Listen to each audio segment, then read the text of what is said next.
Sony processada por preços abusivos. Fala nação gamer.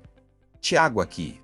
A gigante Sony está sendo processada por preços abusivos na Europa. E isso pode ser a brecha que precisávamos para diminuir os preços abusivos aqui também. Trata-se de uma situação verdadeiramente, pois não é comum testemunharmos uma gigante do setor de videogames enfrentando uma ação judicial coletiva, movida por seus próprios clientes, sob a alegação de preços abusivos. Longe de ser uma brincadeira ou boato, o caso é verídico e possui um fundamento jurídico robusto que exige a máxima atenção da corporação. Para compreender a situação, é essencial entender alguns conceitos fundamentais. Uma ação coletiva ocorre quando um conjunto de indivíduos com uma queixa mútua, em vez de iniciar processos judiciais separados, une-se em uma única ação legal por razões de força, estratégia e eficiência processual, consolidando tudo em uma disputa de resultado único.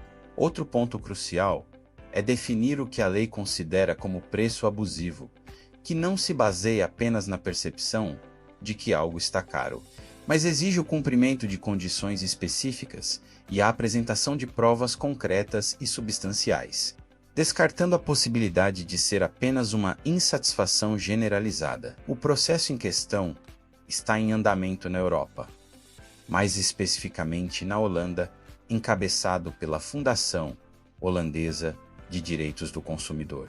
A Consumen tem bom Massachei de Consumer, que argumenta que a Sony está inflando artificialmente os preços na PlayStation Store sem uma justificativa plausível para tais aumentos. Ao fazer isso, a empresa estaria limitando as opções do consumidor e estabelecendo um monopólio de fato. A dimensão do caso é expressiva, envolvendo, segundo a fundação, cerca de 1,7 milhão de proprietários de PlayStation que estariam pagando valores excessivos por jogos digitais na loja da Sony. É seguro presumir que a percepção de preços elevados não se restringe aos consumidores holandeses, mas as particularidades da legislação variam entre os países.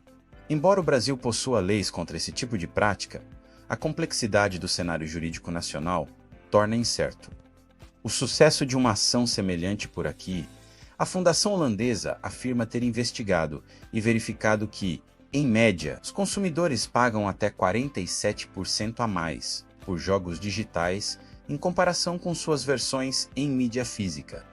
Quando a revolução digital começou, um dos principais argumentos a seu favor era a drástica redução de custos ao eliminar as etapas de produção e distribuição de mídias físicas. Portanto, se o formato digital se tornou mais caro, algo está muito errado. Lucia Melkers, presidente da fundação, aponta que os consumidores têm sido progressivamente direcionados para consoles exclusivamente digitais desde o lançamento do PlayStation 5, uma tendência que não é uma exclusividade da Sony. Diante disso, a fundação lançou a campanha Fair PlayStation em fevereiro de 2025, sustentando que a Sony detém o domínio do mercado de jogos digitais, configurando um monopólio de vendas que resultou na criação do chamado Imposto da Sony. A ação coletiva, formalizada em 24 de junho de 2025, baseia-se em duas acusações centrais: a exclusão da concorrência e a restrição ao direito de escolha do consumidor. Com as audiências programadas para começar até o final do ano, este não é um caso isolado. A Sony enfrenta uma ação ainda maior no Reino Unido, no valor de 5 bilhões de libras, com julgamento previsto para 2026, e com alegações semelhantes de que a empresa restringe a competição por meio de termos abusivos em sua loja digital, afetando tanto consumidores quanto desenvolvedores. A ação holandesa, recente, pode ter uma base ainda mais sólida, considerando que o PlayStation domina até 80% do mercado de consoles digitais na Holanda, o que na prática se assemelha muito a um monopólio. A ação introduz o conceito do imposto Sony, que alega que a empresa cobrou indevidamente cerca de 505 milhões de dólares de seus consumidores desde 2013. Uma situação agravada pelos recentes aumentos nos preços de jogos e consoles. Na região, o quarto argumento da ação destaca que, devido ao seu domínio de 80% do mercado, a Sony toma decisões de forma unilateral, deixando desenvolvedores e consumidores sem alternativas, criando efetivamente uma espécie de cárcere digital dentro de seu ecossistema. A fundação espera que uma decisão favorável force a Sony a abrir sua plataforma para vendedores concorrentes, o que por consequência aumentaria a oferta. Reduziria os preços e daria mais opções aos consumidores. Um ponto crucial, pois sabemos que sem competição não há incentivo para a redução de preços. A expectativa é que a Sony adote uma postura semelhante à do Xbox, que está abrindo seu ecossistema para outras lojas digitais. Como a Steam, a mídia física sempre será a melhor opção, mesmo com a conveniência do formato digital. Contudo, para quem desenvolve e vende o digita, oferece um controle muito maior sobre o conteúdo e, para nós consumidores, a posse literal dos jogos já não nos pertence de fato. É exatamente aqui que ações como a da Fundação Holandesa ganham mérito e, mais importante, baseiam-se em precedentes para obter sucesso. O que a Fundação Holandesa almeja não é criar uma brecha importante no muro da Sony. O impacto disso seria profundo.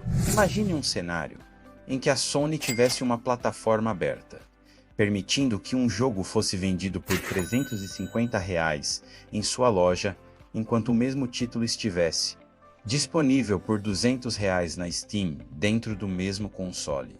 A escolha do consumidor seria óbvia, claro, para que esse sonho se torne realidade. Muitas mudanças seriam necessárias por parte da Sony, e a batalha não será fácil. Acredito que a vitória da Fundação Holandesa é possível, mas também improvável dadas as circunstâncias atuais. No entanto, a perspectiva de ter concorrência de preços dentro do ecossistema da Sony seria sem dúvida excelente. E vocês acham que isso poderia se estender nas Américas, podendo chegar no Brasil? Estamos pagando um absurdo de assinatura da PSN e os jogos digitais estão praticamente o mesmo valor das suas versões físicas. Quero ver a opinião de vocês também. Até o próximo vídeo.